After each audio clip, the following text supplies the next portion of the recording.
Manaska, how are you? Did it night? Long time. I know. Happy holidays. Lovely. It's so nice to see that you are just wow, looking so well, smelling good as well. Thank you so much. What was going on Christmas Day? Dandiripani. Tijimanya. So you did the best of it. Yes, yes. Imagine that. With the rest it was a beautiful time. The rest of the nation. Tell me about it. Thank God. Okay. Vanopota, vachikanganwa. Even in brackets, it's vaving. You know why I came up with this topic? Today is the 27th of December, 2022, and we are having our last soul food of the year. You know, so I just felt we need to finish on a high note, so that next year we are rejuvenated, we are ready to go, we are ready to face new challenges, etc. So this is why you are going to receive Sunday service here by Tuesday. All right.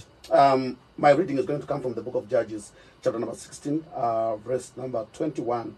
The Bible says, "But the Philistines took him and put out his eyes and brought him down to Gaza and bound him with the fetters of brass, and he did grind in the prison house."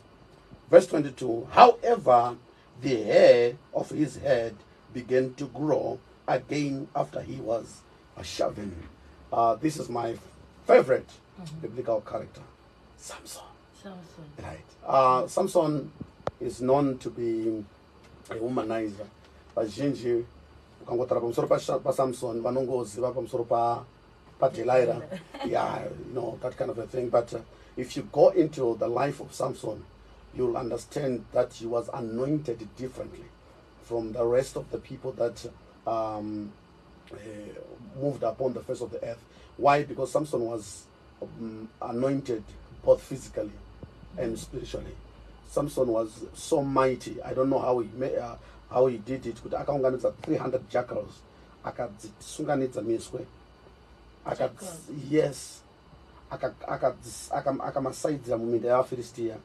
He would lift up the city gates, go and throw them upon the top of the mountain. He was so strong, you know. And this guy, angari German, angarasta, angane trade rage, and angasnamobilaka gerwa, vazharwa, and that was his secret. So, tikanyatsotarisisa Samson haana kudonhedzwa kuna Delilah nekuti anga aine mukadzi. Chakamudonhedza kureleasa information isingafanira kusvika kuvanhu. Samson anga ane mukadzi. Not Delilah. Akatombenga aine mukadzi ndokubva amutorwa navaFilistia ndopakatangira faitika. Kuzoti vatsvagane achizotumirwa Delilah. Ifaiti yakatangira pamukadzi wanga aroora. Alright. So zvekuti dai akachengeta information waigona kutoramba achiita mizero muzembo yake nana Delilah pasina chindika kwaari. You know, sometimes the people that you share information with vane chekuita nekudonha kwako. Dzimwe nguva hakusi kuti hauna simba, but inhau yekuti uri kuendesa information kune vari kuitsvaga.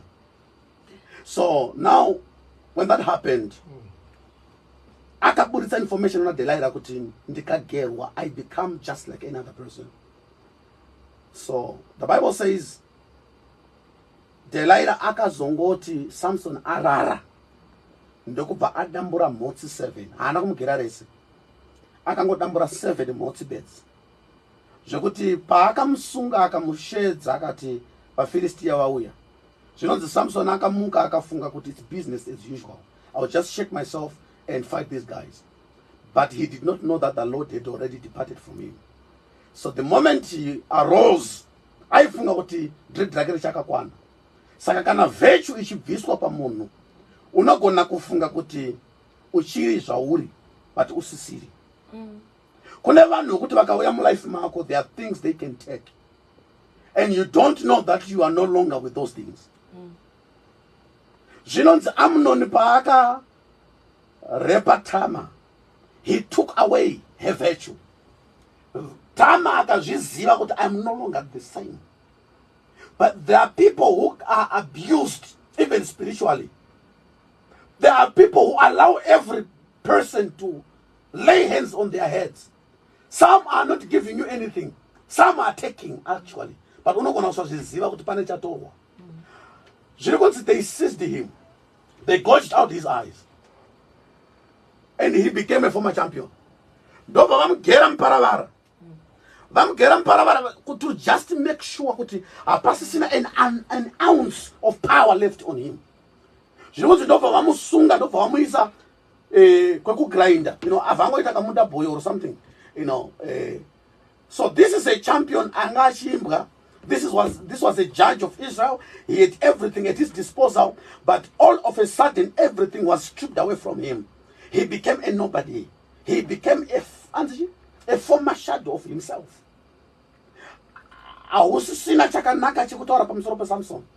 Maybe right now you are listening to me.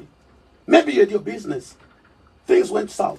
Maybe you were married, things went north. Maybe you had this, you had that. Maybe you hoped that 2022 would give you A or a B. But here you are, this is 27 December. Hakuna any sign there is a rain coming your way. But chanela one, anyhow. Vachikanganwa secret yake. Anga garaka taura kuti ndikagerwa ndinoluza power. Saka vachikanganwa kuramba vachimugera. Bible rinoti however his hair started to grow again. So ndauya kuzongokuudza kuti chinonzi zuda haisi manza. Manza ndeyokuti kana yatovapa hakuna chichamera futi. But kana wakagerwa neupenyu, kana wakagerwa nema situations, I want you to know kuti bvudzi iroro riri kuzomera futi come 2023. Do not give up on life. I know something is going to happen. And your advantage ndeyekuti vasingade kuti uzviite muupenyu hwako vanopota vachikanganwa kuti nyaya dzako dzinogona kungochinja. Vanopota vachikanganwa kuti Jehovah ndiye simba rako. Vanopota vachikanganwa kuti vakabvisa basa but havana kubvisa macertificates ako. Yes, you might have lost that job, but you are still a graduate. You are still a holder of a degree. You are still this, you are still that. You can still become what you always dreamt to become. Maybe unezvinhu zvawaishuvira kuti dai ndaita chakati ende gore rapera chinhu ichocho usati wachiwana hazvireve kuti hausi kuzochiwana. Bvudzi rako richatanga kumera futi. Ende ziva kuti vavengi vanopota vachikanganwa. Zvinonzi Goliath anga akavhara kwese. He had an armor yairema kudarika David. But ameno kuti sei vakakanganwa kuvhara pafesi apa. Zvinonzi pamberi apa panga pakavhurika apa. David ndokuona kuti apo ndauya kuzokuudza kuti every situation, every challenge in an area yairi weak. Mwari akameka sure kuti hakuna challenge inosimba all round. Because challenge ikangosimba all round, that challenge becomes a God. God does not want to share his glory with anyone. Saka kana ukatarisa situation yako kana ukatarisa marriage yako kunesa kwa iri kuita ikoko, it's just that you are too much focused on what is going on more than focusing on how you can tackle the situation. That situation inotori nepamwe pa iri wiki so.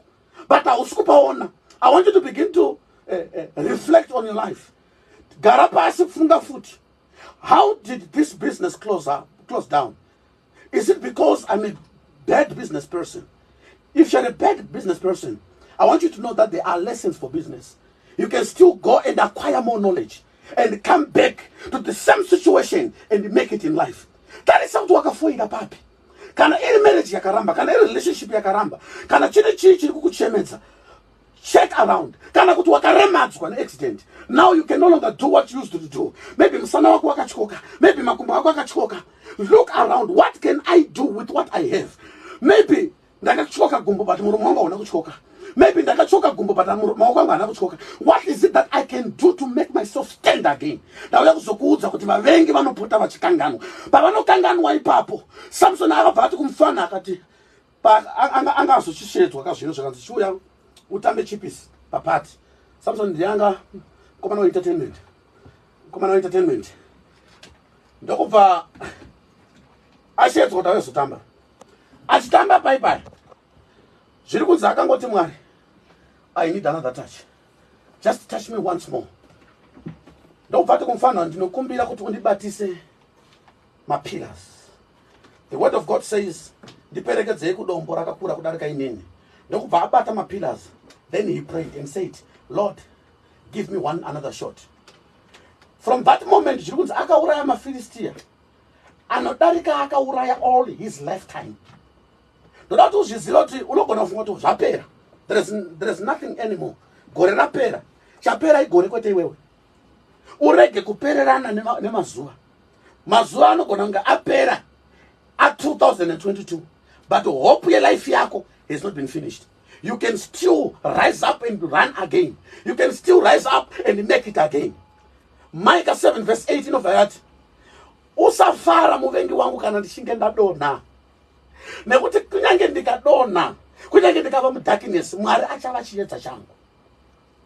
Psalm of that, many are the troubles of the righteous, but the Lord delivers them from all of those. Muvengi anokanganwa kuti Jehovah ari kurudyi rwako. Muvengi anokanganwa kuti kunyange ukafamba mumupata womumvuri werufu, the Lord is with you. Listen to me, Erica. Mipata yerufu, mipata yema problems. Whether you are born again, whether you are Rabahoma, whether you are Chakasenge, you are meant to go through trials and tribulations. Hakuna munhu are exempted from troubles panyika yavapenyu. But chinotisiyanisa ndechekuti ana Mwari ndiani asina Mwari ndiani. As long as Mwari ari kurutivi rwangu, nobody can be against me. Do not rejoice, my enemies, when I am in trouble, because the Lord is with me. Now we also go to Nas.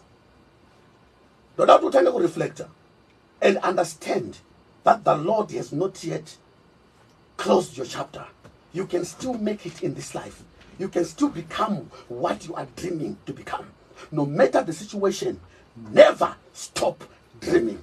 Never stop believing. Never stop trusting the Lord. Those things are not okay. Christmas yakapera wakarara. Ndozviziva kuti haunakwanisa kuenda kumusha zvakaita vamwe. Ndozviziva haunakwanisa kuachiva zvakaachiva vamwe. But trust me, next year, if you believe, if you become positive about yourself, if you become positive that everything is going to fall into place, everything will fall into place. Hapasi pese paunowana gore rakanaka. Pawakava negore rakanaka iwewe pana aichema. Pana akafirwa musi weChristmas. Pana mumwe akaendeswa kuchipatara musi weChristmas. Iwe wanga usina mari, but someone was in a much more worse situation. Ndoda kuti uzvizive kuti unogona kushaiwa mari. You may lose money, but never lose yourself. Never lose faith. Never lose hope. Never lose yourself. The moment you tell yourself that I'm not going to lose myself, trust me, you shall make it. Samson, alipasi, achikwesha, achidi, achigwesha, maziso haasisina. Haasisina chaari kuona cheupenyu. Bvudzi rake rakatanga kumera. Bataso akamzwa, ndichine bvudzi kai. Something is happening. Chitarisa vavengi so. Arikuona hakuna kana arikupa concern kubvudzi rake. Ndoda kuti uzvizive there are people vanogona kufunga kuti you are finished. What they did against you, what they said about you, ukafaiwa basa. Vanogona kunge vachibelieve what is the last straw. But trust me, there is a God in heaven. Dzimweni dzenguva unofana kuziva kuti Mwari ane mbiri yekusimudza marombe kubva muguruva. Kwanza anosimudza marombe kubva muguruva, anoita kusimudza. Mwari asimudza akasimuka kare. Anosimudza vakadonha. Dzimweni dzenguva Mwari akafunga kuti akusimudze, anogona kukuregedza vachikudonhedza. Zvekuti pauri kudonha vanofunga kuti zvapera, nyamba Mwari ari kutsvaga karizeni kekukusimudzira bedzi. Chinoita kuti Hana ave popular, ungomwa. Everyone want to be like a Hannah, but you must know kuti Hannah, kunzi anzi Hannah, kushaya mwana. Vamwe vachiita, same husband. Umane 5, iwe une 0. Haugone kuprova kuti uko ndokune problem, because problem yuko ndikuti pauri chete. Until God came, lifted her from the dust. Hannah ndiye muridzi wevhesi inoti anosimudza marombe kubva muguruva. Akatanga ari rombe ari pasi. Bvudzi rikatanga kumera. Ndoda kuti uzvizive kuti richamera chete. Rinogona kuzomera after 7 months. but richamera chete. Rinogona kumera after a year. Rinomera chete. Rinogona kuzomera after 7 days. Rinomera chete. There is a day that God has planned kusimudza life yako if you don't lose hope. The Bible says, don't cease to do that which is good, because in due season you shall reap if you faint not. Ndoda kuti uzvizive kuti zvinhu zvinokudonhedza purpose yazvo ndeyekukupedza simba, ndezvekuita kuti urase tariro, lose yourself. The moment you lose yourself, you can't achieve anything. But trust me, vanhu vanogona kunge vakusiya but Mwari hana. Ende dzimweni dzenguva Mwari vanotendera vanhu kubuda patafura yeupenyu hwako vachienda, so that kana vakusimudza Mwari paregedze kuwana kana mumwe chete anotaura kuti ndine chekuita nekusimuka kwake. Vanhu vanofanira kufamba vachitaura kuti I don't know what God did for that person. Unozviziva here kuti Mwari anogona kukusimudza zvekuti kunyange vasingakude havagone kutaura kuti wakaromba. Vanotaura vega kuti uyu ndiMwari. Hakuna mshonga unogona kuita chinhu chakadai. So this can only be God. Listen to me. Never, never lose hope. Get into 2023 with a positive mind. Get into 2023 with a positive look. I don't care whether you are 40 or 45. If you are trusting God for marriage, it will come. Kune chinhu chinonzi focus. Anything that you put your mind to, anything that you focus on, whether negative or positive, you'll achieve it. Kumwe kurwara kuri kuita vamwe izvezvi akafokasa nezvinorwarisa kusvikira arwara. Vari kupenga iye zvinozvi nemadrugs akafokasa nezvinopengesa kusvikira apenga. You can still choose to focus on the positive. Focus on making it in life. What is it that you are dreaming of? What is it that you were desiring to achieve or to become that has failed this season? Don't stop dreaming. Okay, wakanyora ma-resolutions ako ndokubva arega kusadzikisa. Ndiani akazokusunga? Ndiani akauya akanoka padhope akati right, mune ma-resolutions kai? Makaita zvipi nezvipi? Yaiko unotibvunzani? Hakuna anokubvunza. Nyora futi. Nyora futi. What this time? Pepe ndakangonyora chete ndikanorara. Ndikafunga kuti zvinoita. This time ndikunyora and I'm going to implement knowledge, I'm going to implement strength, I'm going to implement prayer. It's going to work it. Uchaona kuti zvinhu zvichachinja. Zvikasachinja pakaita 2 out of 10. Next year, dream again. Hazvisungise. Erika, ini ndikashedzwa kunonamatira munhu akaremara. Ndoenda. Ndikashedzwa kunonamatira munhu akafa. Ndoenda. Akafa. Kuti namatira munhu akafa muke. Ndoenda, ndosvika ndonamatira. Akamuka, maita kanjani? Manewspaper kwamuka munhu. Akasamuka, asi ndamura. Angagara akafa. Toti peta munoita sei? Unobvei mukutira zvinhu? Ukaona situation yauya, zvaunogona kuita ita. God does the rest. It's not all up to God. It's not all up to you. What you can do, do. As a pastor, ukati namatira ndonamata. Zvikaita, praise God. Zvikasaita, ndonamata futi. Ndikakuudza kuti Mwari anokuropafadza chete gore rino, rikapera usina kuropafadza usazontema nematombo. Nanga achitotaura kuti zviitike.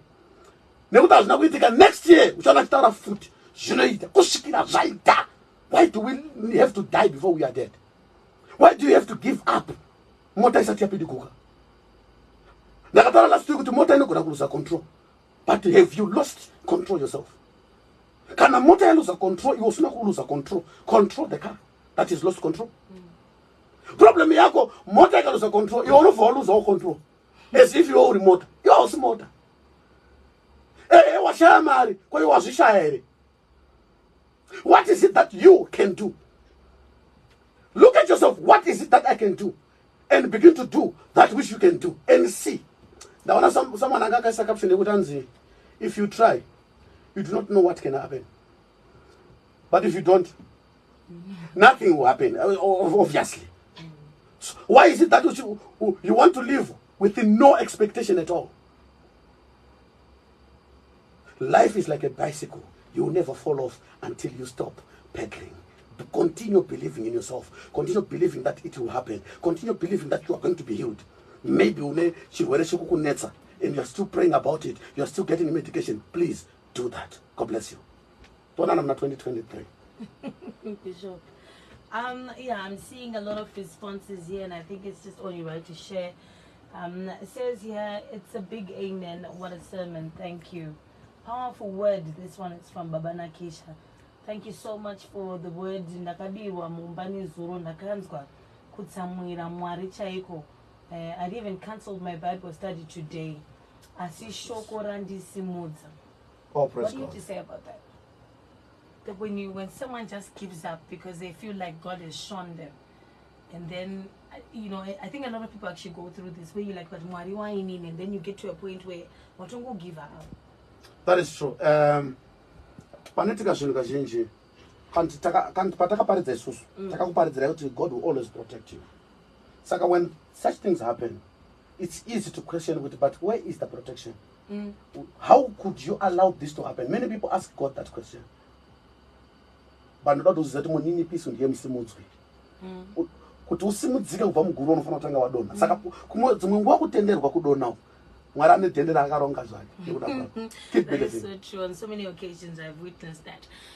Bishop, it is the last one for 2022, and I think just to round up, we must say thank you to you for the edifying sessions on each and every Morning Galaxy on a Tuesday morning. How do we catch up with you? Until the end of the year, by 4 days, what do we do? How do we catch up with you?